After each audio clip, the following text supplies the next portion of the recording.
me bust my clip first. All right, so this is from the Scientific American. This is called Why Are White Men Stockpiling Guns? Okay, I've seen a lot of people like the Griot and other people mention this blog or observation. All right, y'all ready? Man, dude, I wonder why my numbers are so low. Where is everybody?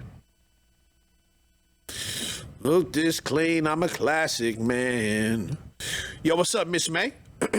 How you doing, sister? All right.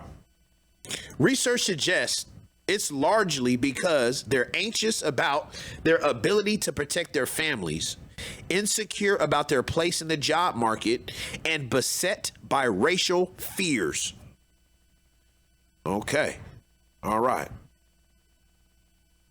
Since the 2008 election of President Obama, you see where they start? Why would they start at the election of President Obama? Why would he start there at the election of President Obama? That's the question for the class. You know what I'm saying? There's no wrong answer.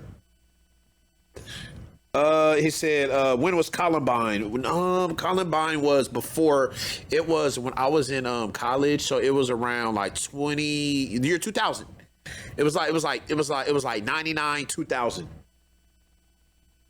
So the reason why is because Obama represented, yes, Derek. That's what I think. Is because they saw Derek. Oh, let me add Derek's point. He said it. Yeah, it's a good point, man. I'm gonna hurry and get it there before it goes away. Damn. Wait. Yes. I agree. They saw it as a potential shift in power. Yo, that's Donald Trump. Basically got big, right? Like a lot of MAGA, all this shit started. The precipice was Obama. First Democratic president said Pale Ben.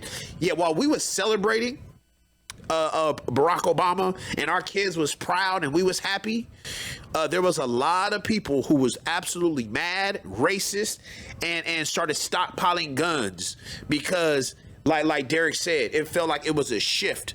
It was a shift. All right, as we continue to read, since the 2000, we got to the first sentence and we already, they started mobilizing. Yes, sir, beloved. Since the election of Obama, the number of firearms in the United States have tripled, while the imports have doubled. This doesn't mean more households have guns than ever before. No. That percentage has stayed fairly steady for decades. Rather, more guns are being stockpiled by a small number of individuals. Wow. 3% of the population now owns half of the country's firearms.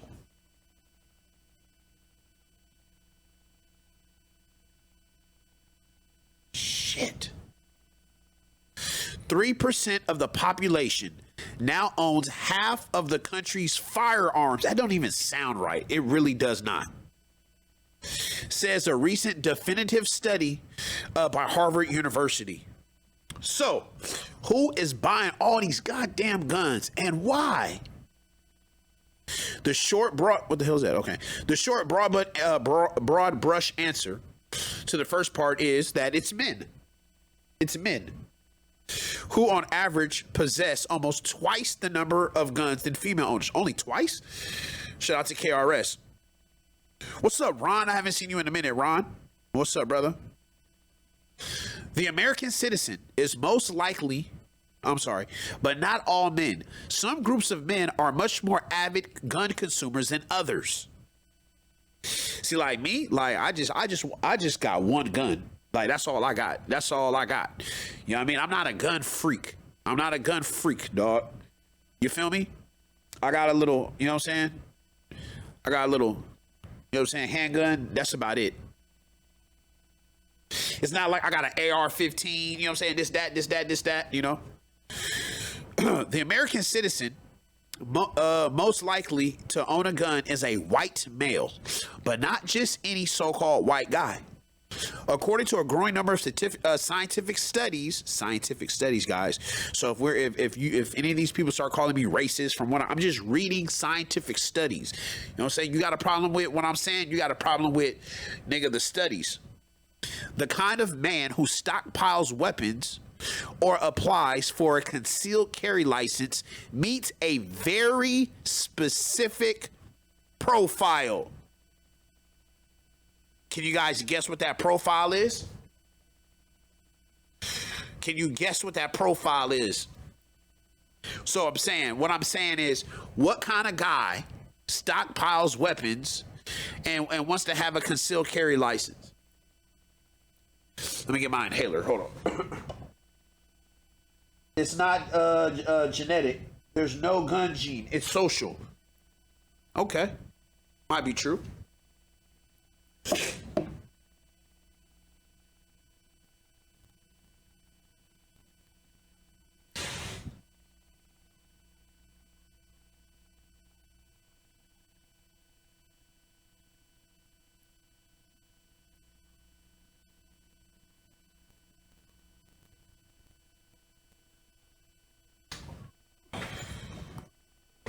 I know. See, you're right. But what about this, Pelbin?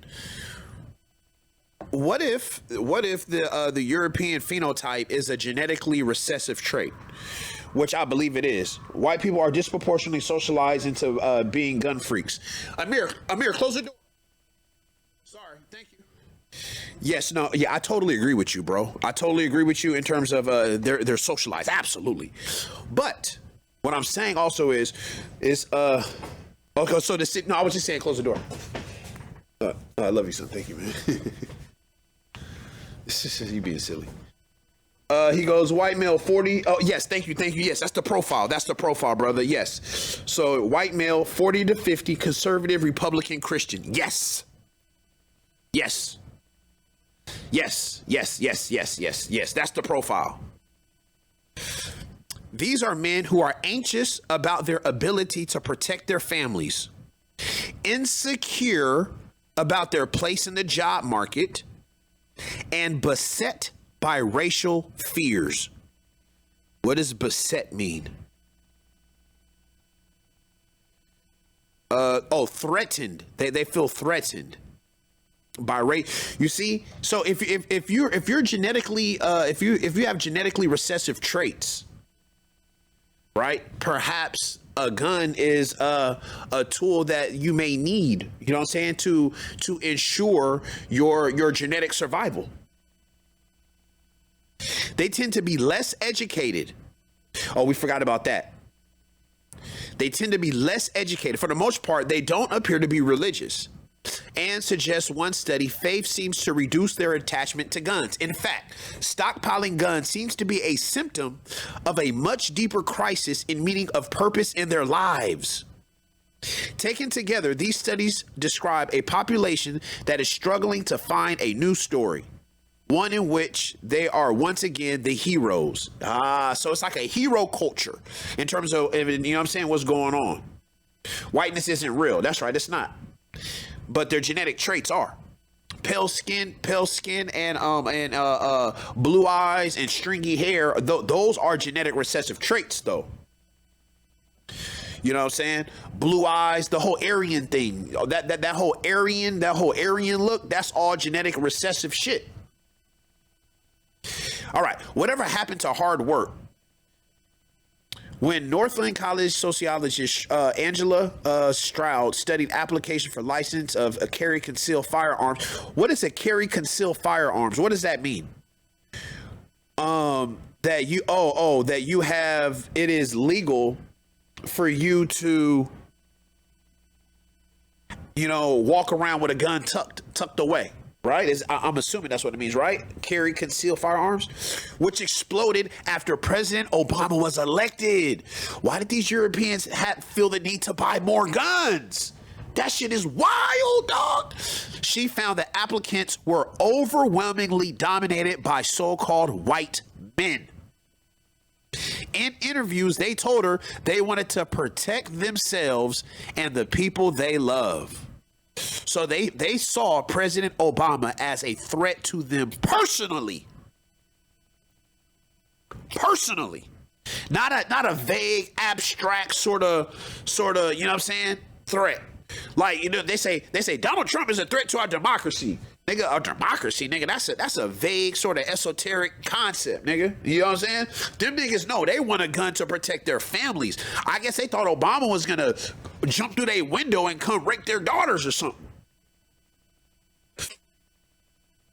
All right. When men became fathers or got married, they started to feel vulnerable, like they couldn't protect families, she says. For them, owning a weapon is a part of what it means to be a good husband or a good father. That meaning is, quote, rooted in fear and vulnerability, very motivating emotions. Wow. So, I mean, I'm going to be honest with you, man. I'm in that kind of category, you know what I'm saying? Like, now that, you know what I'm saying? Like, when my wife was, you know what I'm saying? Like, when, you know, our son was coming of age or whatever, and I was just like, yo, man, I want to be able to protect you guys. I don't know no fucking taekwondo and no shit like that. You feel me? Like, niggas around here got pistols. Like, you know what I'm saying? If a nigga run into my crib, what am I going to do? You know what I'm saying? Use my words? You know what I'm saying? So, like, I kind of fall in that category as well, you know?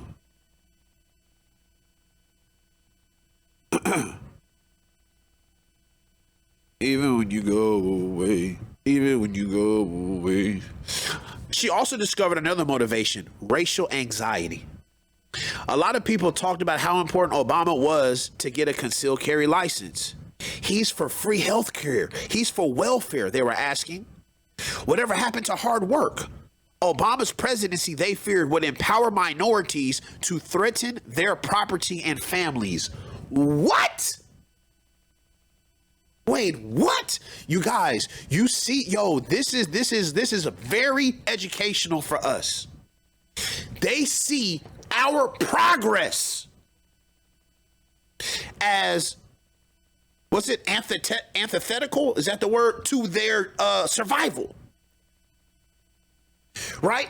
See, when we see white people, so-called white people doing well, when we see like so-called white people doing well, that's just them doing well. You feel me? We don't look at it as that is a direct threat to us doing well. You know what I'm saying? Wow, dude, that's crazy. Just for them visually seeing Obama in office, automatically thought, okay, now you know what? Yo, white people, these white people must have a fear that we're going to, like, you know what? I think they have white guilt. I think some of this shit is white guilt. Like, where they feel, they understand what the fuck their ancestors have done. I would love, like, you know what I'm saying, white men to call in. You know what I'm saying? But any which way, it's almost like they know what their ancestors have done. You feel me? And it's like... And you know what I'm saying? And they have like a guilt. It's like a white guilt they got. And when they see Obama or they see us coming up in the world, I guess they see it as some sort of a threat to their families and them doing well. Wow.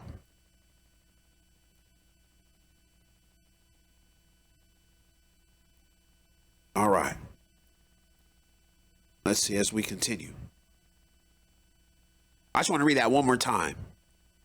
He's for free health care. He's for welfare. No, he wasn't for welfare. They were asking, whatever happened to hard work? What you talking about? What you talking about? They would fear he would empower minorities to threaten their property and families. That shit don't even make sense. Like, that shit is not even a logical. Yo, no. Dead ass. That's not a logical assumption. That shit is illogical. You feel me? Like, that shit is illogical. That shit don't even scientifically, mathematically, logically makes sense. These niggas might be irrational, dog. All right. Oh, we got some studies. All right, insight Stroud gained from her interviews is backed up by many studies. A 2013 paper by the United Kingdom, okay, I will right-click that, by a team of UK researchers found a 1-point jump in the scale they used to measure racism, increased the odds of owning a gun by 50%. Okay, a 2016 study from the University of Illinois at Chicago found that racial resentment among white people, so-called white people, fueled opposition to gun control. This drives political affiliation. A 2017 study in the Social Studies Quarterly found that gun owners had become 50% more likely to vote Republican since 1972, and that gun culture had become strong associated with explicit racism. So why you think the NRA is down with the Republicans? Why you think Donald Trump and all the racists is down with, you feel me? Why you think the gun freaks is right? It's all together, beloved. Now, there is a sister named Dr. Chris Wilson. She had her own theories about white supremacy and the gun. And I told myself I wasn't going to get into that because I already spoke about her before. But it's called the Crest theory of color confrontation and racism. In her idea, racism is white supremacy. She offered her interpretation of what she describes as the origin of white supremacy culture. Her theory, right? In the ISIS paper, she describes so-called white people as genetically descendants of albinos. She wrote that due to this defective mutation, they may have been forcibly expelled from Africa, amongst other possibilities. Racism, in the views of Wilson, is a conspiracy to ensure white genetic survival. Okay? And she said there's biological warfare that, you know what I'm saying, these people do on people of non-color, people of color.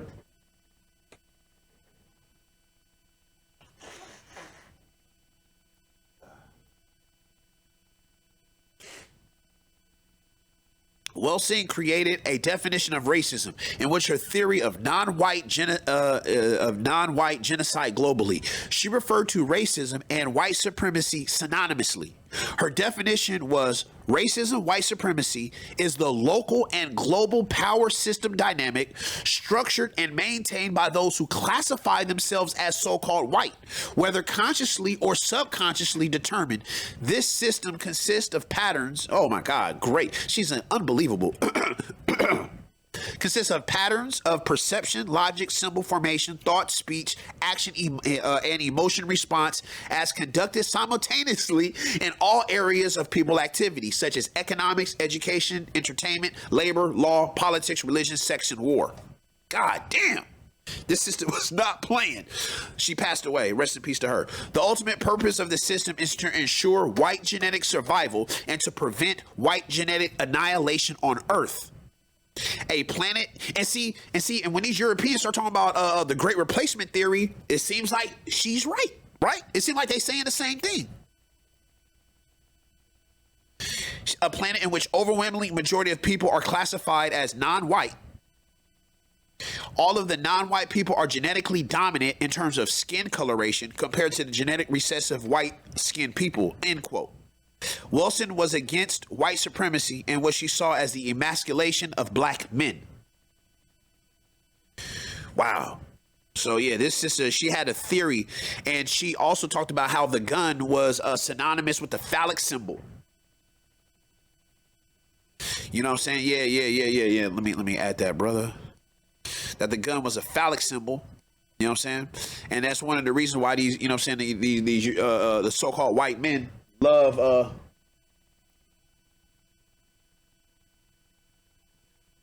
all right. But there are white psychologists that have done this, right? Like, come on, what are we talking about? Like the white Nazis, the Aryans, the skinheads. Like these are like, what are those people called? Those, like, that white racist thought that dominated, and that was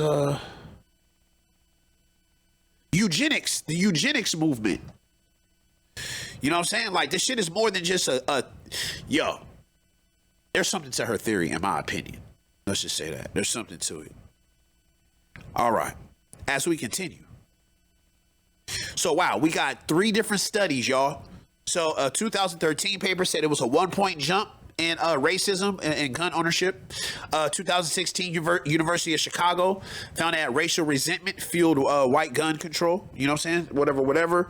So, for many conservative men, the gun feels like a force of order in a chaotic world, suggests a study published in December of last year. See, I need to right click that. In a series of 3 experiments, the doctors asked hundreds of liberals and conservatives to imagine holding a handgun, and found that conservatives felt less risk and greater personal control than the liberal counterparts. Wow. Shit like that. Shit like that. Bang, Shit like that. bang. Yo, they got something for their guns, man. They got something. There is something, dog. It's something there, dude. This wasn't about familiarity with real world guns.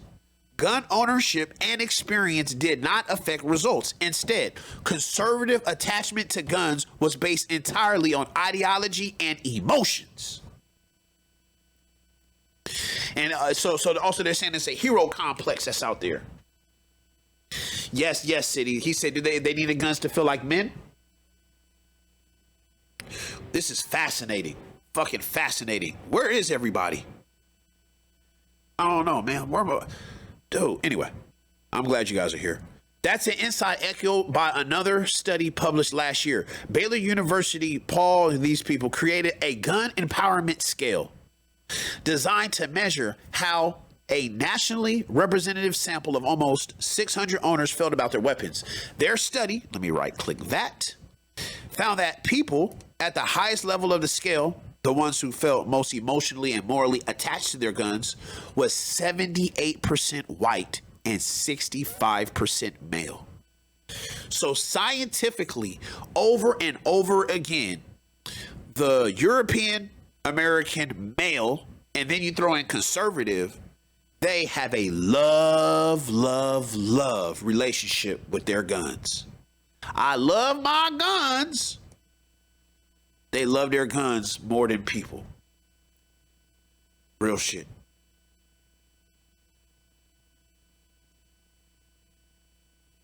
So the rent always be late. Can you relate? We living in a police state. Quote, we found that white men who have experienced economic setbacks, okay, so we're talking about poor whites, are the group of owners who are attached to their guns the most. Those with high attachment felt that having a gun made them a better, more respected member of their communities. God damn. Wow. That's kind of sad, dog. Yo, it strengthened their identity. You know what it seems like? Like they literally get a gun and they look at themselves in the mirror. Oh, look, I got a gun. Like you know what I mean? It's like, yeah. Oh, you know what I mean? Like they literally like they might rub it on their body. Like, you know what I'm saying? They might rub it on their genitals. You feel me? Like when nobody's looking. You feel me? They probably sleep with it and lay with it. You feel me? They probably kiss it and probably clean it all the time and caress it. I bet you. It's a part of their identity. Yeah, Derek said it gives them life.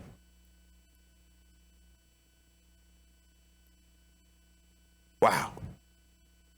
But guess what? We talk about scientifically. That was not true for women and non-whites. In other words, they may have suffered setbacks, but women and so-called people of color, Asiatics, weren't turning to guns to make themselves feel better. This suggests that these owners have other sources of meaning and coping when facing hard times, which usually is religion. So that means guns is their religion, right? Religion, identity, something you lean on in hard times, something that gives you purpose, right? You know what I mean? something that makes you a better man. You know what I'm saying? Religion. Yo, guns is a religion to these Europeans, dog. It's their religion. It's their religion. That shit is crazy, dog. An inanimate object. They're literally, they praise the gun gods. Like, they praise a gun god. Like, we praise the gun god. Like, you know what I'm saying? We love the gun. So that's why the NRA is so powerful. Like think about why they're so powerful. They're the main, like, you know what I'm saying? Like, they're the main, like, you know what I'm saying, dealer in guns. Dude. Let's do this. Let's like remind me to go back to that article. Let's just go on YouTube and let's just like look at an NRA. I want a place where they buy guns, man. What should I look up? Like, I want a place where they buy like I want like a swap meet for guns. Like, what should I look up, man? I want like a what are those shits called? Like they're trying to have it where like Bass Pro, nah. It's like, I think they're called gun conventions. It's like yeah, they had a golden Trump statue. That was eerie. That was weird, wasn't it? That was so weird. It's called stock shows, gun shows, nigga, gun shows, nigga. Gun shows, nigga, like, let's go to like 2021 or something, nigga, like 2020. Yeah, nigga, Florida or some shit, nigga, like, let's go like 2018. Let's get away from COVID. Let's do like 2019, nigga. Let's do like 2018. Let's do 2018, nigga, like Florida, nigga. Like, let's do a gun show. Like, let's just watch them in their element. They're gonna be in their element. They're gonna be fucking happy, excited, right? Gun show tips. This guy's doing gun show tips. I want just like random like people.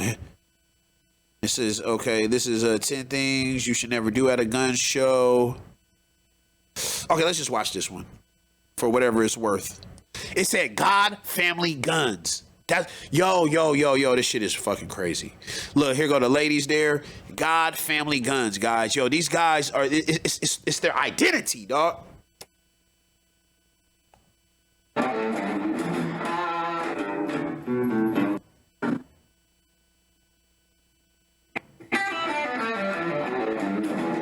It's a religion.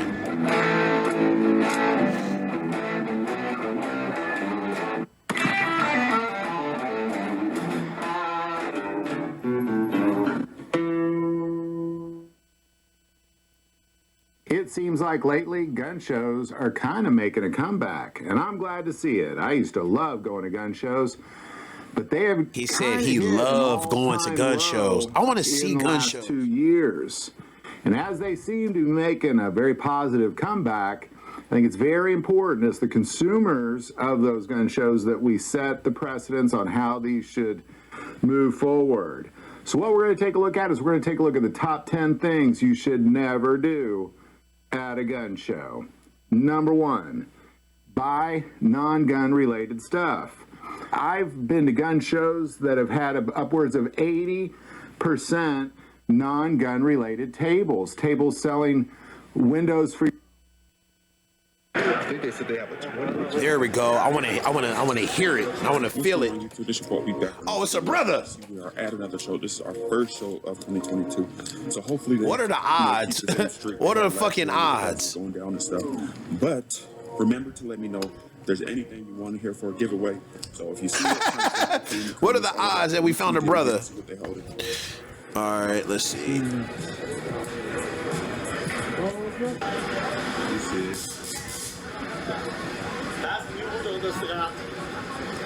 That's the new version.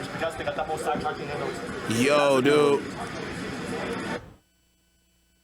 Yeah, that one brother. I know who you're talking about.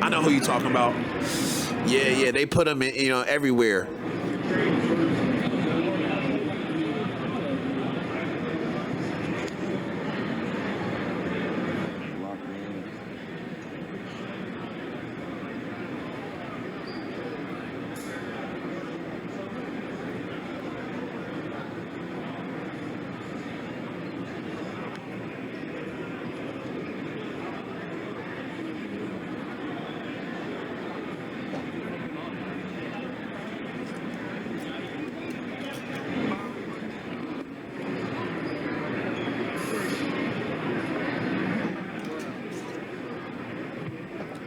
what's the purpose of having these kind of like big ass guns, man?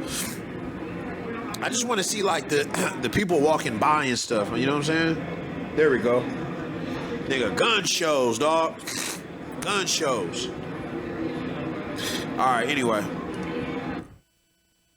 All right. Let's get back. Let's get back. All right. For these economically insecure, irreligious white men, the gun is ubiquitous symbol of power and independence. Two things that white males are worried about. Golly. That shit is right. That shit is like,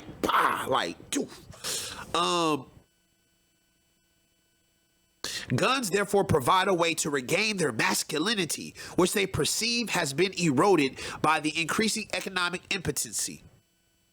This is interesting because these men tend to see themselves as devoted patriots, but make a distinction between the federal government and the nation. On that point, I expect that many in this group see the nation as being white. Investing guns with this kind of moral and emotional meaning has many consequences. Put simply, owners who are more attached to their guns are more likely to believe that guns are the solutions to our social ills. Wow, well put. For them, more good people with guns would drastically reduce violence and increase civility. Isn't that exactly what's happening after this, you know what I'm saying, mass murder? Again, it reflects a hero narrative, which many white men long to feel a part of. Wow. Because you guys have to remember that white supremacy is cap, right? It's cap because there's no such thing as race, right? And then on top of it, there's no such thing as being white. And then on top of it, there's no such thing as them being supreme. like they're not superior. Lord knows they're not fucking superior. like these guys superior? Like fuck no. Stroud Works echoes this conclusion. They tell themselves all kind of stories about criminals and criminal victimization. But the story isn't just about criminals. It's about the good guy, right? And that's how they see themselves. Oh, door control. I get what you're saying. Yeah, because that's what Ted Cruz is saying. To stop a bad guy with the gun is a good guy with the gun. I'm like, nigga, is that a government policy or is that a 5-year-old child talking? A good guy with a gun. Good guys and bad guys. Nigga, are we watching, nigga, G.I. Joe, nigga? Like, what you think this is? Like, what the fuck you think this is? Nigga, good guys with a gun is bad guys with a gun. Like, I don't even teach my son good guys and bad guys. There's no such thing as good guys and bad guys. I said, son, you know what I'm saying? I go, Captain America. He goes, this is a good guy. I go, Thanos. Oh, that's a bad guy. I said, well, Thanos has a daughter. Do you think like Thanos is like, to Thanos' daughter, Thanos is a good guy and Captain America is a bad guy to her, right? I was like, neither one of them is good or bad. They're just in opposition to each other. You know what I'm saying? That's all it is. They're ops. You know what I'm saying? But there's no moral equivalency on like who's, you know what I'm saying, who's good and who's bad. You know what I'm saying? They're both after the same thing and they're in each other's way. Anyway, but the story isn't just about, okay, so here we go. How to save a white man's life. Unfortunately, the people most likely to be killed by the guns of white men aren't the bad guys. It's themselves and their families. White men aren't just the Americans most likely to own guns. They're also the people most likely to put them in their own mouths, pull the trigger, especially when they're in some kind of distress. A white man is 3 times more likely to shoot himself than a black man. You know what I'm saying? Yeah. Like suicide isn't just like, that's not a thing for us. Like, brothers, what brothers would do, brothers would take a suicide lifestyle. You know what I'm saying? Like niggas that have a suicide lifestyle. Niggas are like go hella crazy. Niggas start gangbanging real crazy or something. You know what I'm saying? Niggas are like, you know what I'm saying? Like start doing drugs or something. You know what I'm saying? Like a suicide lifestyle. You know what I mean? But he wouldn't just actually kill himself directly. while the chances that a white man will be killed by a black man are extremely slight. Most murders and shootouts don't happen between strangers. They unfold within social networks among people of the same race. That's why you don't ever believe in black on black violence. All that shit is cap. That's all that's cap, because all violence is the same people. You know what I'm saying? It's neighbor on neighbor violence. You know what I'm saying? Schoolmate on schoolmate violence. You feel me? Drug dealer on drug dealer violence. You know what I mean? Like white on white violence. It's like that. That's what violence is, dog. A gun, excuse me, a gun in the home is far more likely to kill or wound the people that live in there with the gun more than a burglar or a serial killer. You had that, beloved. You crazy. Even if you go away. Hold on 1 second, man.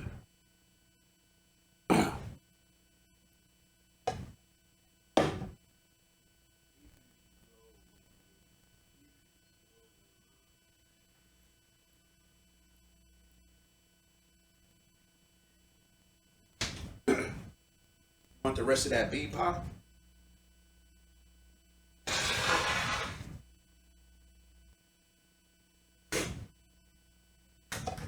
Yeah, save me a piece though.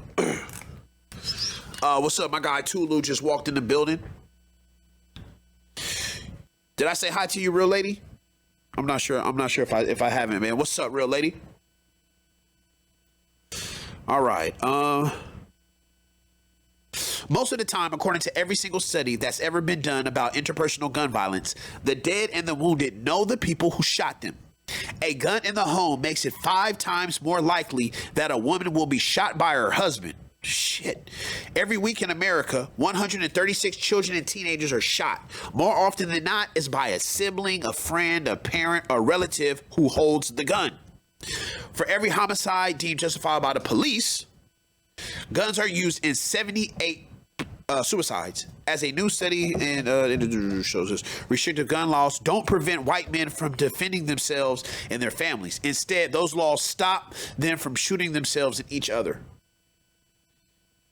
Excuse me. Domestic violence is very hand in hand with gun violence, says Pale Ben. Wow.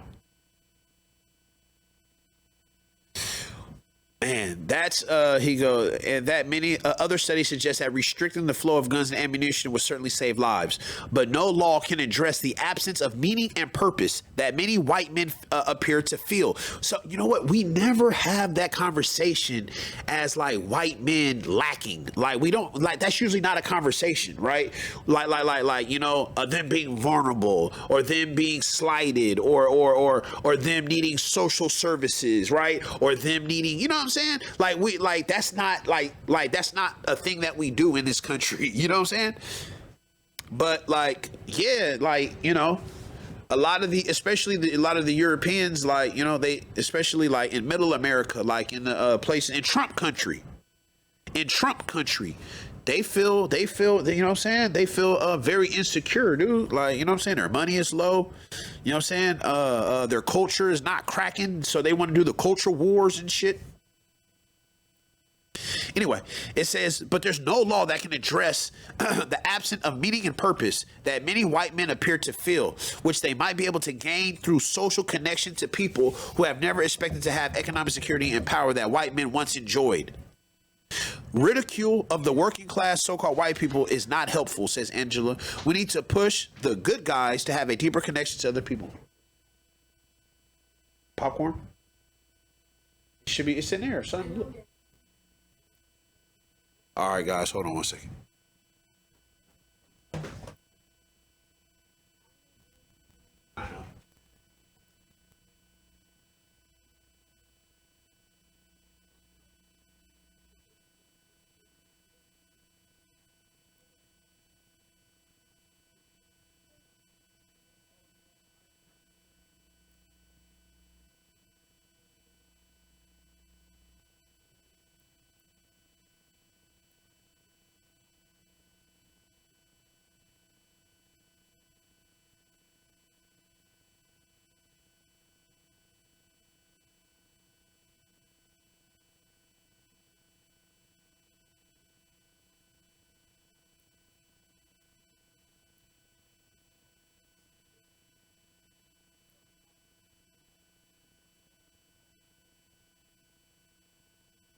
Remember, it has to be 2 seconds between each pop.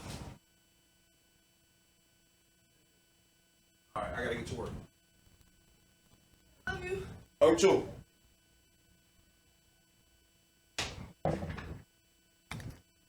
What up? Wow. There it is. Why are white men stockpiling weapons? Wow. What do you guys think, man? I'll open up the phone line if I want to call. You guys know the phone number. Guys, feel free to call in.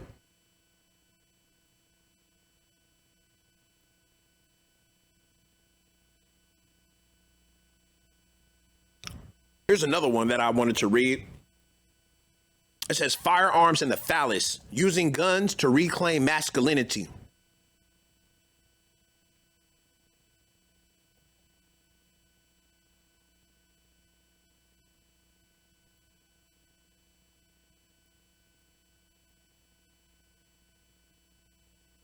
Actually, let me read something else real quick.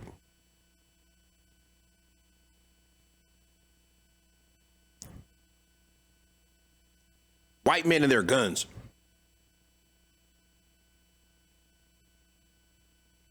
Perhaps we're asking the wrong question in our national gun control debate. The issue is not whether we should have gun control laws in this country or what they should be. The issue is why so many white middle American men view any effort to regulate firearms as an assault on their very identity, and thus fight sane and rational laws as if their lives and liberties were at stake. Now, if that is not the motherfucking truth, now that's the truth of it right there.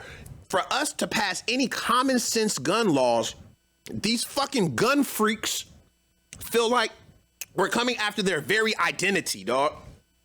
We're just trying to have just a little bit, you know what I mean? Some sensible gun laws, man. No bump stocks or background checks. Oh no, that's attack on the Second Amendment. No, it's not. No, it's not. You know, it's because it's filled with fear. Oh, well, they're going to come for our guns next. They said Obama was going to take your guns. He's not president no more. He didn't take your fucking guns, you idiot. He didn't take your guns, man.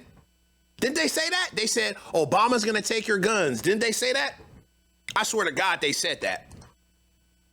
Obama is gonna take your guns. That had to be, let's see. Here's a complete list of all the times Obama said, let me see. Media conservatives fear-mongering. Obama will take away your gun, says Sean Hannity and Coulter on the Sean Hannity show. I'm telling you, this is what they were saying over and over and over again. But guess what? He came and went and never took your guns. So it was all cap. It was all cap.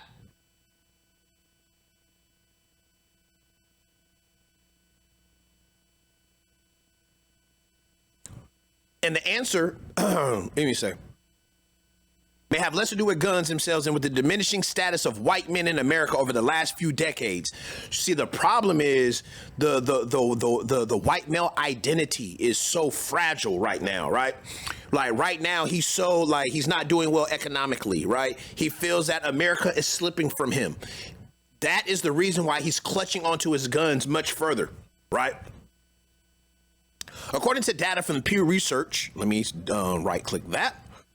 While the percentage of Americans who own guns have declined in recent years, our nation remains awash in firearms. The reason is that middle-aged white men are buying more and more guns, and gun ownership has become increasingly concentrated among them. Oh, I read this one here. What's up, Un? A study published in 2007 found that 13% of Americans, mostly men, own 4 or more guns, and that 20% of gun owners with the most guns possess about 2/3 of our nation's stockpile. Wow. The likelihood that these men will own a gun increases the farther they live from a city. Yet it is not because they are hunting more. When the General Social Survey asked men if they hunted in 2012, only 25% said yes, compared to 40% in 1977. So guns are no longer merely functional hardware for the enjoyment of outdoor sports. Good job.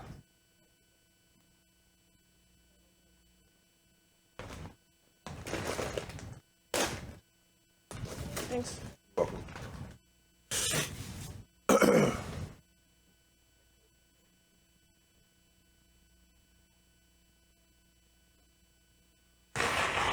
So the rent always be late.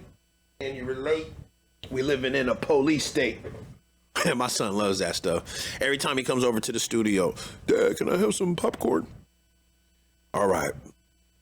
Increasingly, they have become, which is guns, increasingly guns have become something else. Here they are. Totems of manhood and symbols of identity for a cohort of white middle American rural ex-urban men. Sheesh. Dude, it's about their identity. It's identity and religion.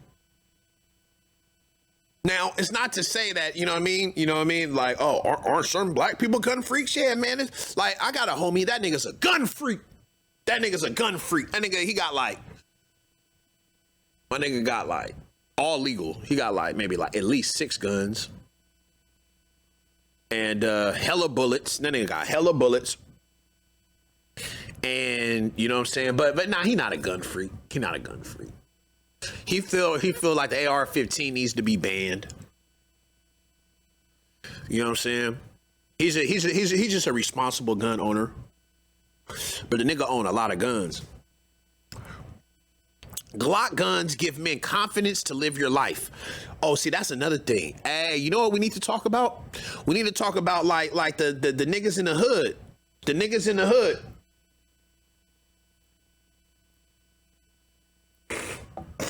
The niggas in the hood, though, like, let's be for real, man. We've seen a lot of, remember I played that song I gave you, like, if you didn't know, guys, I played the song I Gave You Power by Nas. I played that song, I Gave You Power. That's exactly what guns did, man. Remember, oh, you know, I know the perfect example. How many of you guys seen the movie Juice?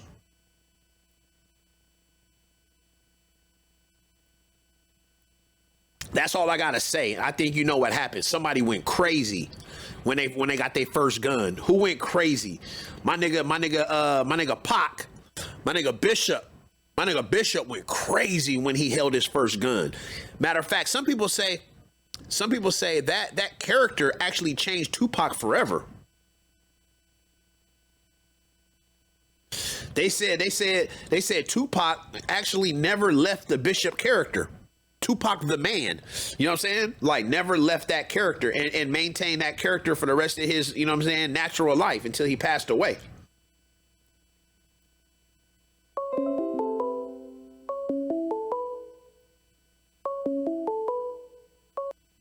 Mr. Pale Ben, what's good? Mr. Pale Ben, it's on you. Come in. Yeah, what's good? Can you hear me? I can. Oh, okay, so I'm good. You're perfect. Excellent. I came in to hopefully have some policy proposals All right. for how we can try to fix this. And none of them are going to get passed. Except for one. Except for one. One might get passed. I'll lead with that one. Pretty much all the gun policy, the gun control policy, either doesn't work or it would make things worse. In weird ways. Like, if you get rid of the AR-15, it's the most popular gun in America, so they're just going to use the next most popular gun in America.